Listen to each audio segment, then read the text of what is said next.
Good evening. Tonight, we turn off the lights and do something most of us avoid. We face our own reflection, quietly and without distraction. Mirrors are ordinary, everyday objects, but they've always carried symbolism. A window to truth, a tool for vanity, a gateway to memory. The story you're about to hear takes those familiar ideas and bends them into something else. A reminder that the familiar is not always safe. This is the story of Amelia and the mirror that remembered more than it should. Begin by picturing the scene. An ordinary apartment, the kind of small, lived-in space where a single person keeps the pieces of a life. Moving boxes, the smell of cardboard and coffee, a few framed photos, a bookshelf with novels half read. Into that room came an inheritance, not the tidy kind of money or sentimental trinkets, but something heavy with history. A tall, ornately carved mirror, wrapped in velvet. It was antique. Black wood, intricate symbols in the frame, the sort of thing that looks like it could belong in a museum or a curio shop. Amelia's grandmother had owned it for decades, and, for reasons the family never quite explained, it had always been kept covered. There's a tension here that's almost human. The urge to uncover, to discover, to peel back mysteries versus the cautionary tug of respect for family relics. Amelia, who loved old things, chose curiosity. That first night, she placed the mirror opposite her bed. It felt right, almost inevitable. The glass was slightly clouded, a faint ripple that made movement seem softer, slower, less immediate. In daylight, it was quaint. At night, it was different. It felt alive. The initial incidents were small, almost laughable, a whisper that might be the neighbors, a misaligned blink that could be blamed on tired eyes. But small details cluster and build. Fingerprints on the inside of the glass, the reflection that breathed a half-beat out of sync, a smile that appeared before her own. You can rationalize many things when you're exhausted or grieving, and Amelia did. She told herself she was overworked, that the letters and jewelry and the weight of loss were making her see things.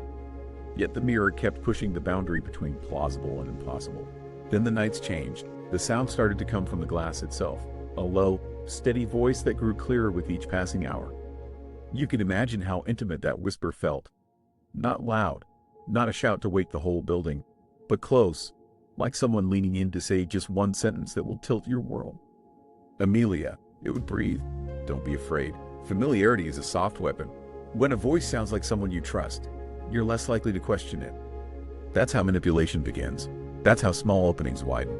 Amelia tried reasonable responses. She covered the mirror with a thick sheet, the same velvet that had protected it for decades. She slept as best she could, but every morning she found the cloth folded neatly on the floor. Her phone, she realized, caught strange distortions when pointed at the glass. Faces she didn't recognize, shapes that seemed to pause behind her and then vanish whenever she turned around. The mirror was not simply reflecting, it was collecting. Its surface had become a surface of moments, an archive that refused to remain hidden.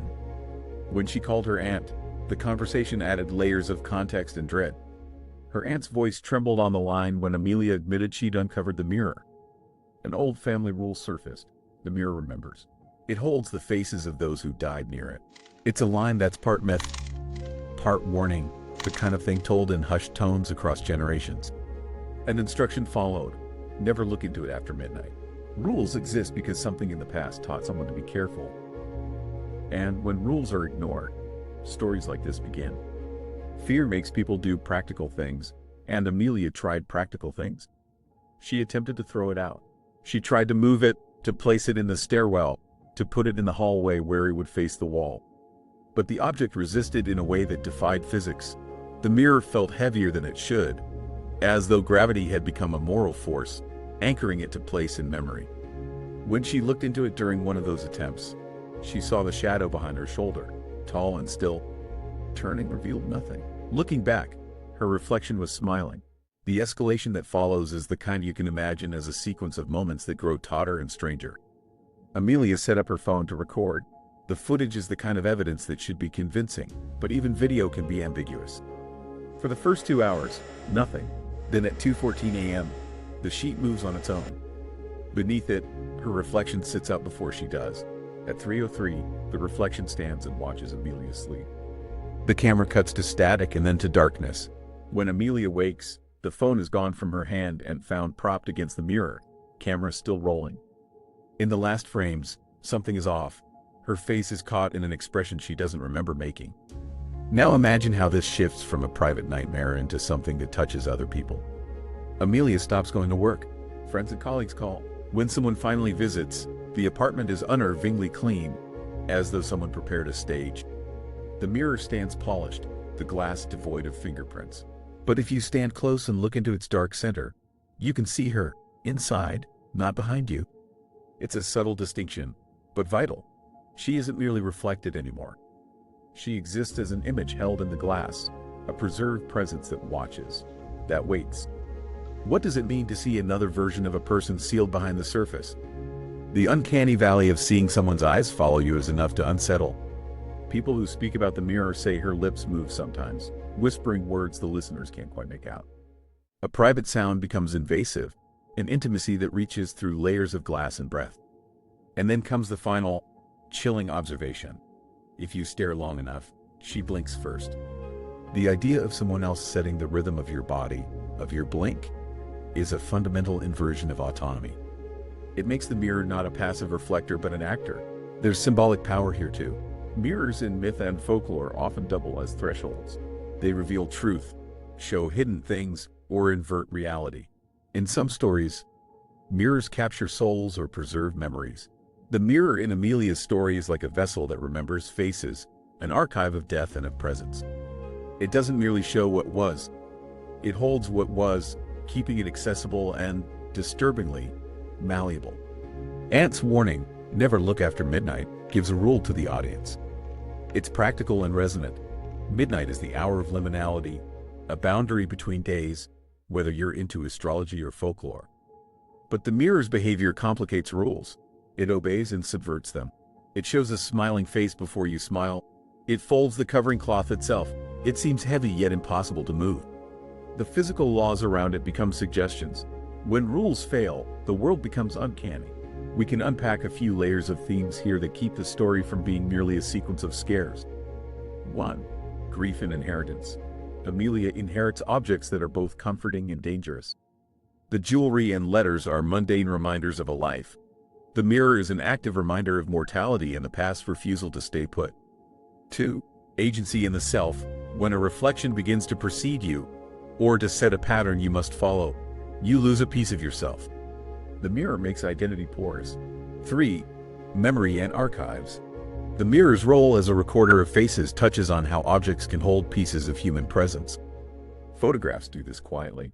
This mirror does it loudly and intrusively. There's also a social element. When Amelia's friends find the apartment and describe the glass, people start to become part of the story. Their gaze matters. The mirror is not just a personal haunt. It's performative. The more people look, the more the mirror's collection grows. That's a useful metaphor for how stories spread and mutate. Something private becomes public, and each viewer adds a layer of interpretation, intentionally or not. The end of the story weaves an unsettling moral. The mirror's final trick is to erase the viewer's memory of their own face. If she ever smiles at you, you won't remember what your real face looked like before. It's an image of permanent change, an identity overwritten by reflection. That's not just ghost story terror. It speaks to real anxieties about being known, represented, and ultimately replaced by a version of yourself you can't reclaim. So, what should you take away from Amelia's tale if you're watching this as a nighttime story? A piece of cinematic horror, or as a cautionary allegory? First, ordinary objects carry stories. Antiques have histories that matter. Sometimes, those histories are a mix of memory, superstition, and real danger. Second, boundaries, whether cultural warnings, family instructions, or common sense safeguards, exist for reasons. Ignoring them can have consequences that feel supernatural because they're beyond your control. Third, identity is fragile. The more someone else can define you, whether through a reflection, a camera, or a narrative, the more you risk losing something essential. Practically speaking, if you ever find yourself inheriting something odd, handle it with a mix of respect and skepticism. Don't be cavalier. Document things. Photograph, ask relatives, and try to learn the object's provenance. If warnings come with the object, consider them seriously. You don't have to accept folklore as fact, but sometimes folklore encodes experience. And if something feels off, if a mirror seems to behave like anything more than a mirror, step back. Record once for evidence, but don't let curiosity become compulsion. Beyond practicalities, there's a creative takeaway for storytellers. The mirror is an elegant device because it's both intimate and universal. We all use mirrors. We all understand what a reflection is. Turning that into a character, a memory-making thing that can smile first and fold its own cloth, creates horror that's close to home. Good horror uses the familiar to destabilize us. It makes the safety of our routines feel porous. That's what this story does well. Finally, there's the quiet, lingering question the tale leaves you with. Are mirrors passive? Do they merely show what's there, or do they remember? In our lives, we surround ourselves with objects that hold pieces of us. Some serve as faithful repositories. Others, we imagine, might change us. The idea that a reflection could predate your movement, that an image could smile before you, forces a confrontation with the possibility that our sense of self is partly constructed by what we see reflected back. Good night, then, but leave that last image with you, a glass surface, cleaned and perfect. A face inside, no longer an echo, but a resident. Her eyes follow you as you breathe. She blinks first. She smiles. If there's a mirror in your room tonight, take a moment to consider its position. Turn it away from your bed or cover it, not to dramatize paranoia, but to give yourself a small ritual of boundaries. Rituals are ways to reclaim agency. They're not a guarantee against the uncanny, but they help you decide when curiosity is a tool and when it becomes an invitation. There's an old superstition that mirrors house souls. Whether you take that literally or not is up to you. The story of Amelia is a modern retelling of that superstition, an object that holds, remembers, and eventually possesses presence. It's about grief and inheritance, about the rules we're given and the rules we break. It's about the way a small, ordinary thing can become a locus of extraordinary change. So, before you turn off the lights tonight, think about what you keep within arm's reach. Think about the objects that hold your image and your memory. Think about the faces that might be waiting in the glass to become more real than you. If you ever find yourself reflected back with a smile that isn't yours, remember this: don't look too long. Because sometimes, what's looking back isn't you anymore. Good night, and if you can, turn the mirror away from your bed. Don't let the glass hold more than it should.